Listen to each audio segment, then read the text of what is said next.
ఇలా 6 శిశువులు కంసుడి చేతిలో ప్రాణాలు కోల్పోయారు. తర్వాత 7వ శిశువు గర్భంలో ఉన్నప్పుడు ఒక అద్భుతం జరిగింది. ఆ శిశువు మాయమైపోయాడు.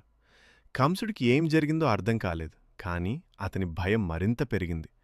ఇక 8వ శిశువు పుట్టే సమయం దగ్గర పడింది. అది కృష్ణపక్ష అష్టమి రాత్రి. రోహిణీ నక్షత్రం మధురపై మెరిసే సమయం.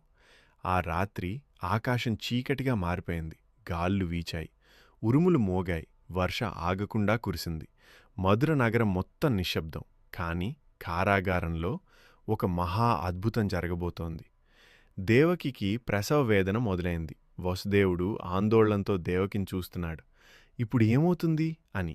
అదే సమయంలో అనుకోకుండా కారాగారమంతా ఒక దివ్యమైన వెలుగు. అక్కడ ఒక శిశువు జన్మించాడు.